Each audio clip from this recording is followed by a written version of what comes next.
Hello बच्चों, स्वागत है आपका अपने यूट्यूब चैनल विद्यार्थी विजन पे। मैं जीशान अहमद आपको चैप्टर 18 यानी भारत में चुनाव प्रक्रिया के बारे में बताने वाला हूं। तो इसमें हम चुनाव और चुनाव आयोग के बारे में सभी के बारे में पढ़ेंगे। चुनाव बच्चों देश के प्रत्येक वयस्क नागरिक को सरकार बनाने की प्रक्रिया में भाग लेने योग्य बनाता है। और चुनाव किसे कहते हैं बच्चों? ये एक प्रक्रिया है जिसके माध्यम से हम अपने प्रतिनिधि को चुनते हैं। आपने बच्चों अवश्य देखा होगा कि हमारे देश में चुनाव कई बार होते हैं, कभी लोकसभा का, कभी विधानसभा का, कभी राज्यसभा का, है ना। विधान परिषद, भारत के राष्ट्रपति उपराष्ट्रपति का चुनाव होता है। चुनाव स्थानीय निकाय जैसे नगर पालिका, नगर निगम और पंचायती राज संस्थाओं का भी समय समय पर चुनाव होता रहता है। अगर आप 18 वर्ष या उससे अधिक हैं बच्चों तो आप चुनाव के अंदर पार्टिसिपेट ले सकते हैं। 18 वर्ष अथवा उससे अधिक आयु के सभी भारतीयों को उनकी जाति, रंग, धर्म, लिंग और जन्म स्थान के भेदभाव के बिना मतदान का बच्चों उनको अधिकार होता है। तो वास्तव में बच्चों ये एक चुनाव प्रक्रिया जो है एक जटिल प्रणाली होती है।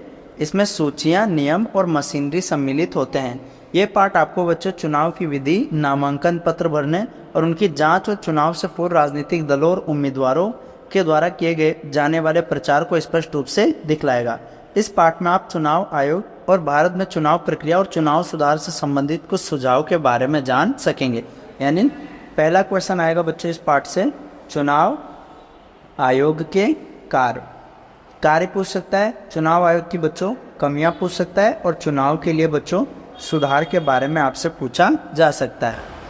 आइए जानते हैं इस पाठ को पढ़ने का उद्देश्य क्या है बच्चों। तो इस पाठ को पढ़ने के बाद आप भारत के निर्वाचन आयोग की रचना का वर्णन कर सकेंगे, निर्वाचन आयोग के कार्य की गणना और इसकी भूमिका के बारे में बताएंगे, चुनाव कार्यक्रम की घोषणा से लेकर परिणाम तक का क्या क्या प्रक्रिया होता है, चुनाव के विभिन्न चरण और चुनाव से जुड़े अधिकारी, चुनाव प्रक्रिया की कमी और सुझाव के बारे में सुधारों के बारे में सुझाव दे सकते हैं।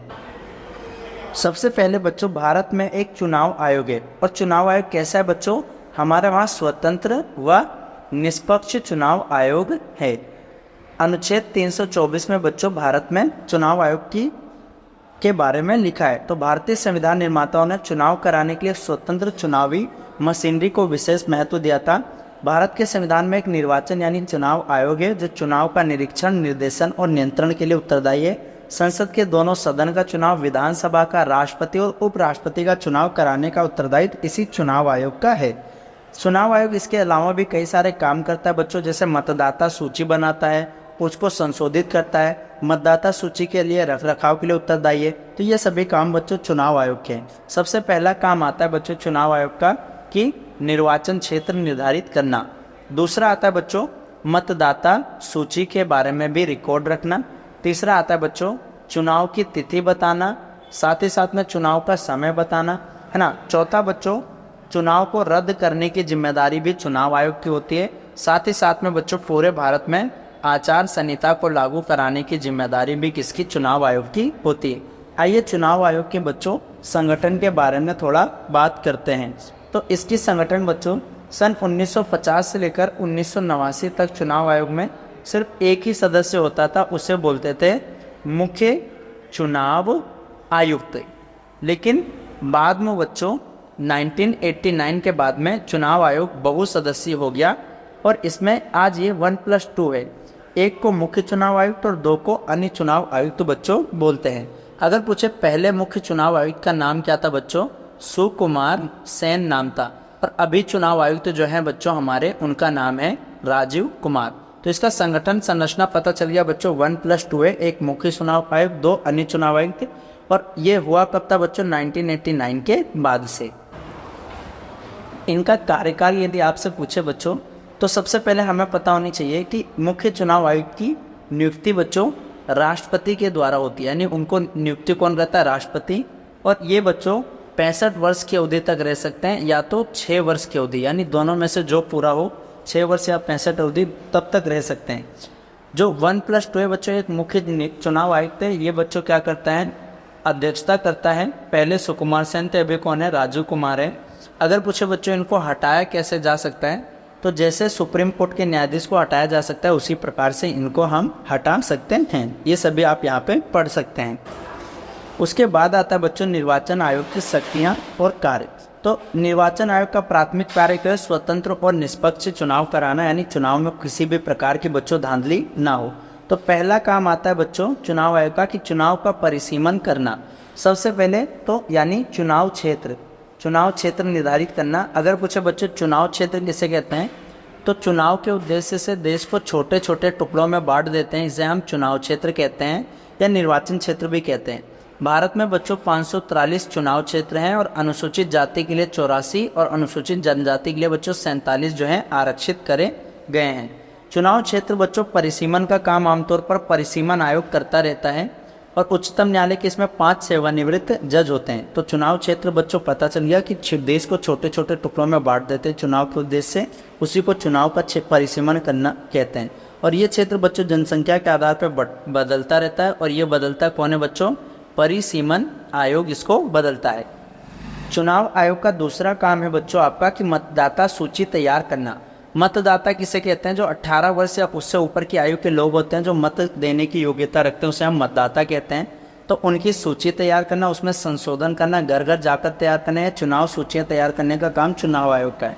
अगला प्रश्न बच्चों चुनाव किसे कहते हैं, तो एक होता है आम चुनाव, यानी जो हर 5 वर्ष में होता है, अपने टाइम पर होता है, उसे आम चुनाव कहते हैं।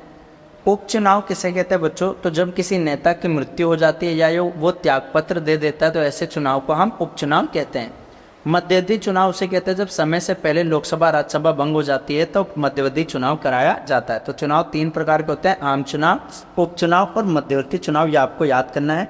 दूसरा काम मतदाता सूची तैयार करना होता है। उसके बाद बच्चों चुनाव आयोग द्वारा नियुक्त संगठनों द्वारा घर घर जाकर उसमें संशोधन किया जाता है। अब पूछेगा बच्चों कि मतदाता सूची में कौन होता है, जो भारत का नागरिक हो जिसकी आयु 18 साल हो और वो चुनाव क्षेत्र का निवासी हो। तीसरा चुनाव आयोग का प्रमुख काम है बच्चों राजनीतिक दलों को मान्यता देना। तो चुनाव आयोग राजनीतिक दल को मान्यता देता है और चुनाव आयोग ये भी बताता है कि कौन सी पार्टी बच्चों राष्ट्रीय राजनीतिक दल है, यानी राष्ट्रीय राजनीतिक दल कौन सी है और कौन सी पार्टी बच्चों क्षेत्रीय राजनीतिक दल है। इसका क्राइटेरिया मैंने बच्चों बता रखा है कि लोकसभा में या तो 6% सीट मिले, या तो 4 राज्यों की विधानसभा में 6% सीट मिले, या कम से कम बच्चों 4 सीट लोकसभा की जीते तो उसे राष्ट्रीय पार्टी कहते हैं। ये राष्ट्रीय राजनीतिक दल और क्षेत्रीय राजनीतिक दल में मैंने पढ़ा रखा है। तो राजनीतिक दलों को मान्यता देना भी चुनाव आयोग का एक प्रमुख कार्य। चौथा कार्य आता है बच्चों चुनाव चिन्ह का बंटवारा करना। तो राजनीतिक दलों को चुनाव का बंटवारा भी कौन करता है, चुनाव आयोग करता है। साथ ही साथ में चुनाव आयोग नामांकन करने का भी काम करता है। चुनाव चिन्ह का फायदा ये होता है बच्चों कि मान लो दो नाम के एक नाम के 2 से या 2 से अधिक व्यक्ति हो तो उनको चुनाव चिन्ह के द्वारा पहचाना जा सकता है। साथ ही साथ में बच्चों जो हमारे वहाँ अनपढ़ लोग होते हैं वो चुनाव चिन्ह के माध्यम से अपना वोट डाल सकते हैं। उसके बाद आएगा बच्चों आपके चुनाव कराने वाले अधिकारी, यानी कौन से अधिकारी होते हैं जो चुनाव कराते हैं। तो चुनाव कराने वाले अधिकारियों के लिए बच्चों चुनाव आयोग कई सारे लोगों से सेवाएं लेता है, जिसमें मजिस्ट्रेट, पुलिस अफसर, लोक सेवकों, टाइपिस्ट, स्कूल के अध्यापक, ड्राइवर, चपरासी, ये सभी आ जाते हैं। लेकिन मुख्यतः बच्चों इसमें भूमिका जो स्वतंत्र और निष्पक्ष चुनाव कराते हैं उसमें 3 लोगों की होती है। एक का नाम है बच्चों रिटर्निंग ऑफिसर यानी RO, दूसरे पीठासीन अधिकारी होते हैं और तीसरा होता है बच्चों चुनाव अधिकारी। तो यदि आपसे पूछे बच्चों रिटर्निंग ऑफिसर कौन होता है, तो प्रत्येक चुनाव क्षेत्र में राज्य सरकार से परामर्श करके एक अधिकारी को रिटर्निंग अधिकारी का पदनाम दिया जाता है। यानी चुनाव क्षेत्र में एक अधिकारी एक से अधिक चुनाव क्षेत्र का रिटर्निंग ऑफिसर अधिकारी भी नियुक्त हो सकता है बच्चों। और इसका मेन काम है सभी नामांकन पत्र रिटर्निंग अधिकारी को सौंपे जाते हैं, यानी जो नामांकन कराते हैं, और वो पत्रों की जांच करता है और ठीक पाए जाने पर रिटर्निंग ऑफिसर उसको स्वीकार कर लेता है। चुनाव आयोग के निर्देश पे वह चुनाव चिन्ह को बांटता है बच्चों, और उम्मीदवार अगर वापस लेने की स्वीकृति देता है, अगर नाम वापस लेना चाहें तो रिटर्निंग ऑफिसर यानी RO के काम होते हैं। अगले आते हैं बच्चों पीठासीन अधिकारी। तो प्रत्येक क्षेत्र में बड़ी संख्या में मतदान केंद्र होते हैं और हर एक मतदान केंद्र में लगभग 1000 से ज़्यादा मतदाता होते हैं। ऐसे प्रत्येक मतदान केंद्र में किसी एक अधिकारी के अंतर्गत होता है जिसे पीठासीन अधिकारी कहते हैं। यानी हर एक मतदान केंद्र में एक पीठासीन अधिकारी होता है जो नज़र रखता है, वे अपने मत केंद्र के सारी चुनावी प्रक्रिया की देखरेख करता है, और मतदान के बाद वो मत पेटियों को सील करता है और रिटर्निंग ऑफिसर के पास क्या करता है, जो RO होता है उसके पास पहुंचा देता है। तो ये काम बच्चों पीठासीन अधिकारी का जांच करना। उसके बाद अगले आते हैं बच्चों चुनाव अधिकारी। तो प्रत्येक पीठासीन अधिकारी की 3 अथवा 4 चुनाव अधिकारी सहायता करते हैं, चुनाव अधिकारी उसका सहायता करते हैं। वे मतदाता का नाम मतदाता सूची में देखते हैं कि है या नहीं है। मतदाता की उंगली पर ना मिटने वाली स्याही लगाते हैं बच्चों। ऐसी स्याही होती है जो आसानी से मिटती नहीं है, ताकि ऐसा इसलिए किया जाता है ताकि कोई दोबारा वोट ना दे सके। वो मतपत्र देते हैं और सुनिश्चित करते हैं कि प्रत्येक मतदाता गुप्त मतदान करे, यानी किसी को पता न चले। उसके बाद बच्चों कुछ महत्वपूर्ण प्रश्न हैं कि स्वतंत्र और निष्पक्ष चुनाव कौन कराता है बच्चों, तो चुनाव आयोग कराता है। और अनुच्छेद 324 में चुनाव आयोग बच्चों 1+2 है। एक का नाम मुख्य चुनाव आयुक्त, तो 2 कौन है बच्चों, अन्य चुनाव आयुक्त। मुख्य चुनाव आयुक्त सुकुमार सेन है, अभी कौन है, राजीव कुमार है। 2 अन्य चुनाव आयुक्त होते हैं। कार्यकाल बच्चों इनका 6 वर्ष का होता है या 65 वर्ष का होता है, दोनों में से जो पहले हो वही होता है। उसके बाद बच्चों मुख्य चुनाव आयुक्त की नियुक्ति राष्ट्रपति करता है। मुख्य चुनाव आयुक्त को 6 वर्ष की अवधि के लिए नियुक्त किया जाता है बच्चों। मुख्य चुनाव आयुक्त को हटाने की विधि सुप्रीम कोर्ट के जज को हटाने के समान है बच्चों। निम्नलिखित राजनीतिक दलों से संबंधित चुनाव चिन्ह का मिलान कीजिए, तो भाजपा बच्चों कमल, भारतीय राष्ट्रीय कांग्रेस का हाथ है, तेलुगु देशम की साइकिल है। उसके बाद अगला है बच्चों आपका, निम्नलिखित में से किसे मध्यावधि चुनाव कहते हैं, तो मैंने कहा था बच्चों आम चुनाव हर 5 साल में होता है, उपचुनाव जो मृत्यु या इस्तीफा पे होता है, और मध्यावधि चुनाव जो लोकसभा भंग होने पे होता है, विश्वास मत नहीं होता है। मतदाता होने के लिए निम्नलिखित में से क्या चीज़ अनिवार्य बच्चों, तो भारत का नागरिक और उम्र उसकी 18 वर्ष होनी चाहिए, पागल और दिवालिया नहीं होना चाहिए। उसके बाद बच्चों आता है हम आपका चुनाव प्रक्रिया, यानी चुनाव प्रक्रिया के बारे में कि भारत में किस प्रकार से चुनाव होता है और उसकी प्रक्रिया क्या है। तो सबसे पहली प्रक्रिया बच्चों चुनाव की अधिसूचना जारी करना, यानी चुनाव की अधिसूचना जारी होती है। उसके बाद बच्चों नामांकन पत्र भरा जाता है, फिर सुरक्षा राशि या जमानत राशि दी जाती है, जांच और नाप वापस लेने का टाइम दिया जाता है, और चुनाव प्रचार किया जाता है बच्चों। आदर्श आचार संहिता और खर्चों की जांच पड़ताल, साथ ही साथ में ईवीएम के द्वारा अब हमारे वहाँ वोट कराया जाने लगा है। तो चुनाव की अधिसूचना जारी करना मतलब सरकारी तौर पर चुनाव की प्रक्रिया तब प्रारंभ होती है जब चुनाव आयोग की सिफारिश पर लोकसभा के मामले में बच्चों राष्ट्रपति और विधानसभा के मामले में राज्यपाल अधिसूचना जारी करता है, तभी उम्मीदवार बच्चों अपना नामांकन भर सकते हैं। उसके बाद बच्चों नामांकन पत्र भरा जाता है, यानी चुनाव लड़ने के इच्छुक लोग जाते हैं चुनाव आयोग के पास, अपना नाम, आयु, डाक का पता, मतदाता सूची में अपना क्रमांक लिखकर नामांकन पत्र को प्रस्तावित करते हैं। बाद में सुरक्षा राशि बच्चों यानी जमानत राशि भी दी जाती है ना, कि जमा की जाती है, जैसे 10,000 रुपये बच्चों लोकसभा के चुनाव के लिए, है ना। साथ ही साथ में SC/ST को बच्चों को छूट दी जाती है। उसके बाद जांच और नाम वापस लेने के लिए भी टाइम दिया जाता है। रिटर्निंग अधिकारी के द्वारा प्राप्त सभी नामांकन पत्रों की बच्चों चुनाव आयोग के द्वारा जांच की जाती है। जब अच्छे से जांच हो जाती है बच्चों या उसमें कुछ गलत पाया जाता है तो नामांकन को रद्द कर दिया जाता है। नामांकन रद्द कर सकते हैं यदि उम्मीदवार की आयु बच्चों 25 साल से कम होती है, यदि उसने सुरक्षा राशि जमा नहीं कराई होती, यदि उसके पास कोई लाभ का पद होता है, या यदि उसका नाम देश में कहीं भी मतदाता के रूप में पंजीकृत नहीं है, तब हम रद्द भी कर सकते हैं। नामांकन होने के बाद बच्चों चुनाव प्रचार का अभियान चलता है। तो चुनाव प्रचार वह प्रक्रिया जिसके माध्यम से जो उम्मीदवार होते हैं वो मतदाताओं के सामने अपने खुद जाते हैं और अपनी नीतियों को उनके सामने रखते हैं, तो उसे हम चुनाव प्रचार या अभियान कहते हैं बच्चों, है ना। राष्ट्रीय और क्षेत्रीय दलों की सरकारी electronic media, all India radio, हर जगह बच्चों अपना एडवर्टाइज करते हैं, पोस्टर छापते हैं, तो ये सभी कर। और ये प्रक्रिया बच्चों मतदान के दिन के 28 घंटे पहले रुक जाती है। इसके लिए बच्चों जनसभाएं करना, चुनाव घोषणा पत्र के मुख्य मुद्दों को बताना, गारंटी जो दी उसके बारे में बताना, दल के प्रभावशाली व्यक्तियों के द्वारा घर घर जाकर निवेदन करना, नेताओं का भाषण और टीवी पर दिखाया जाना, ये सभी काम जो है नेता लोग करते हैं। यानी एक बार जब वो लोग बच्चों चुनाव की प्रक्रिया आरंभ हो जाती है, अधिसूचना आती है, तो अधिसूचना के बाद लोग नामांकन भरते हैं। अपना नामांकन भरते समय उनको एक जमानत राशि देनी पड़ती है। जब नामांकन भर दिया बच्चों तो उनकी जांच और पड़ताल होती है, या कोई लोग नाम वापस भी ले सकते हैं। फिर उसके बाद चुनाव प्रचार का अभियान करने लगते हैं। इसी टाइम पे बच्चों प्रचार के टाइम पे एक शब्द आता है आदर्श आचार संहिता के बारे में। आदर्श आचार संहिता किसे कहते हैं बच्चों? मॉडल कोड ऑफ कंडक्ट, है ना।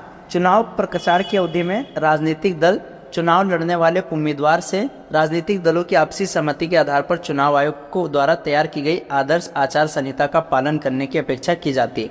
आदर्श आचार संहिता उसे कहते हैं बच्चों कि उस समय पे राजनीतिक दल क्या क्या नहीं कर सकते हैं। जैसे राजनीतिक दल और चुनाव लड़ रहे प्रत्याशियों उम्मीदवारों को चुनाव प्रचार के लिए धार्मिक स्थानों का प्रयोग नहीं करना चाहिए। दूसरा, चुनाव प्रचार में दिए गए भाषण जो है धर्म, जाति या भाषा इत्यादि से संबंध रखने वाले नहीं हो। चुनाव के लिए सरकारी मशीनरी का प्रयोग नहीं किया जाना चाहिए। चुनाव की तिथि घोषित होने के बाद कोई नई योजना घोषित नहीं की जा सकती। कोई भी जनसंचार के साधनों का पक्षपातपूर्ण ढंग से दुरुपयोग नहीं किया जा सकता। इसी को बच्चों आदर्श आचार संहिता कहते हैं। साथ ही में बच्चों चुनाव आयोग जो है वो इलेक्शन के टाइम पे जो राजनीतिक दल खर्चे करते हैं उनकी पड़ताल भी कर सकती है और ज़्यादा खर्च करने पर उनके खिलाफ सख्त कार्रवाई कर सकती है। बाद में बच्चों मतदान की गिनती होती है, यानी परिणाम घोषित करने का दिन आता है। तो मतदान करवाने के लिए प्रत्येक चुनाव क्षेत्र में बड़ी संख्या में बच्चों मतदान केंद्र बनाए जाते हैं। साथ ही में चुनाव केंद्र पे बच्चों पीठासीन अधिकारी का अधिकार होता है। उसके अधीन कई चुनाव अधिकारी काम करते हैं। मतदान गुप्त रूप से एक कक्ष में मतदान करता है ताकि कोई अन्य व्यक्ति न जान पाए कि उसने किसको मतदान किया। मतदान गुप्त होता है बच्चों, किसी को पता नहीं चलता है। आज पहले बच्चों बैलेट पेपर के द्वारा मतदान होता था, आज हमारे वहाँ ईवीएम आ गया है। ईवीएम का फुल फॉर्म होता है इलेक्ट्रॉनिक वोटिंग मशीन। 2004 में बच्चों लोकसभा का पूरा चुनाव ईवीएम के जरिए हुआ था। 1999 में दिल्ली की 7 लोकसभा सीटों का चुनाव भी ईवीएम के जरिए हुआ था। चुनाव आयोग स्वतंत्र और निष्पक्ष चुनाव सुनिश्चित करने के लिए छेड़छाड़ से मुक्त इलेक्ट्रॉनिक वोटिंग मशीन का प्रयोग शुरू कर दिया है। एक मशीन में बच्चों 16 उम्मीदवार का नाम ही आ सकता है। यदि उम्मीदवार की लिस्ट ज़्यादा है बच्चों तो एक से अधिक हम ईवीएम का इस्तेमाल कर सकते हैं, या बाद में बच्चों मतपत्र के द्वारा फिर मतदान कराना पड़ता है। लोकसभा की 7 सीट पर दिल्ली में बच्चों चुनाव 1999 में हुआ था। साथ ही साथ में 2004 में बच्चों लोकसभा का चुनाव जो हुआ था वो ईवीएम से ही हुआ था। इससे बच्चों समय की बचत होती है और जल्दी से हम क्या कर सकते हैं, एक निष्पक्ष तरीके से मतदान करा सकते हैं। मतपेटियों और मशीनों को समुचित सुरक्षा के साथ बच्चों मतगणना केंद्रों पर लाया जाता है। मतगणना जो है रिटर्निंग अधिकारी की देखरेख में और उम्मीदवारों के एजेंटों के देखरेख में किया जाता है ताकि किसी भी प्रकार का पक्षपातपूर्ण भेदभाव ना हो सके। कभी कभी बच्चों मृत्यु के कारण पुनर्मतदान और चुनाव को रद्द भी कर दिया जाता है यदि किसी प्रकार की धांधली होती है तो। ये बच्चों आपका ईवीएम है और ईवीएम में एक बार में 16 ही जो कैंडिडेट खड़े हो सकते हैं उनकी नाम की सूची आ सकती है। प्रमुख पाठगत प्रश्न बच्चों, चुनाव के लिए अधिसूचना कौन जारी करता है? राष्ट्रपति। नामांकन पत्र भरने की अंतिम तिथि कौन सा दिन होता है? 7वां दिन। चुनाव कार्यक्रम कितने दिन तक चलता है बच्चों? 1 महीने तक चलता है। उसके बाद बच्चों नामांकन पत्रों को उचित ढंग से कितने मतदाताओं द्वारा प्रस्तावित और अनुमोदित किया जाना चाहिए? संबंधित क्षेत्रों के 2 मतदाताओं द्वारा। चुनाव प्रचार कब रोक दिया जाता है बच्चों? तो मतदान से 48 घंटे पहले रोक दिया जाता है। पोलिंग बूथ मतदान केंद्र पर काम करने वाले अधिकारी कौन होते हैं बच्चों? तो ये चुनाव अधिकारी होते हैं। उसके बाद आता है बच्चों ईवीएम में अधिकतम कितने उम्मीदवार? 16 उम्मीदवारों की नाम होती है। अगला महत्वपूर्ण प्रश्न है बच्चों आपका कि भारतीय चुनाव प्रक्रिया के दोष क्या हैं, कमियां क्या हैं? तो वैसे तो भारतीय चुनाव की बच्चों हमेशा सराहना किया गया, दुनिया भर में प्रशंसा की गई है, लेकिन अपनी अलग से ही कुछ कमियां बच्चों, जैसे धनबल का प्रयोग किया जाता है, नहीं बहुत ज़्यादा पैसा पानी की तरह बहाया जाता है बच्चों, इसमें व्यापारियों का ज़्यादा योगदान होता है। दूसरा बच्चों आता है बाहुबल, यानी पहले अपराधी बंदूक की नोक पर मतदाताओं को डरा धमकाकर अपनी इच्छा से वोट लेते थे। जाति, धर्म और मशीनरी का दुरुपयोग किया जाता है। तो बच्चों तीसरा, जाति और धर्म के नाम पे बच्चों वोट मांगने के लिए बढ़ावा दिया जाता है। सरकारी मशीनरी का दुरुपयोग किया जा रहा है। प्रायः बच्चों जो सत्ता पक्ष होता है ना, वो संसाधन जुटाने के लिए सरकारी मशीनरी का प्रयोग करती है ताकि वो चुनाव लड़ सके। वर्तमान में बच्चों चुनाव में कई सारे सुधार किए गए हैं जो भारतीय चुनाव के लिए एक अच्छी व्यवस्था है। तो लोकतांत्रिक चुनावी प्रक्रिया में बच्चों जनता के विश्वास को पुनर्स्थापित करने के लिए क्रमशः 1974 और 90 में विशेष रूप से चुनाव सुधार किया गया था, जैसे मतदान की आयु 21 से घटाकर 18 साल कर दी गई। चुनाव को गंभीरता से न लेने वाले उम्मीदवार को चुनाव लड़ने से रोका गया, जिसके खिलाफ बच्चों किसी प्रकार का मुकदमा है या किसी जुर्म तरह का तो उसको चुनाव राजनीति में आने नहीं दिया जाता। जाली मतदान पे बच्चों रोक लगा दी गई है। फोटो पहचान पत्र स्टार्ट कर दिया गया है। इलेक्ट्रॉनिक वोटिंग मशीन का प्रयोग कर दिया गया है। कुल डाले गए मतों की संख्या तथा गिने गए मतों की संख्या में अंतर मिलने पर रिटर्निंग अधिकारी सीधे चुनाव आयोग को सूचना बच्चों दे सकता है। साथ ही साथ में कुछ अन्य सुधार भी किए गए हैं, तो ये चुनाव सुधार के बारे में आपसे पूछ सकता है, महत्वपूर्ण प्रश्न है। तो चुनाव प्रक्रिया की कमियां बच्चों और भारत में चुनाव के लिए महत्वपूर्ण सुधार क्या क्या है, ये आपसे प्रश्न पूछ सकता है। इसमें बच्चों आपसे पूछेगा चुनाव आयोग के काम क्या हैं, चुनाव आयोग की कमियां क्या हैं और चुनाव और सुधार कैसे किया गया है। चुनाव की चरण भी पूछ सकते हैं बच्चों। तो ये आपका चैप्टर था बच्चों चुनाव आयोग के बारे में, निर्वाचन के बारे में। उम्मीद करता हूँ आपको समझ में आया होगा। बहुत ही कम समय बचा बच्चों, आपको सिर्फ पॉइंट्स और वीडियो को जल्दी जल्दी सारे कवर करने हैं। हम आपके लिए बच्चों लगातार प्रयास करें कि सभी चैप्टर हम आपके पूरे करा दें। माना चैप्टर बच्चों थोड़ा सीरीज ऊपर नीचे हो गई, लेकिन जैसे भी कराया बच्चों वो आपके लिए बेटर है। तो उम्मीद करता हूँ बच्चों आपको समझ में आया होगा। मिलेंगे अगले वीडियो में, तब तक के लिए जय हिंद बच्चों।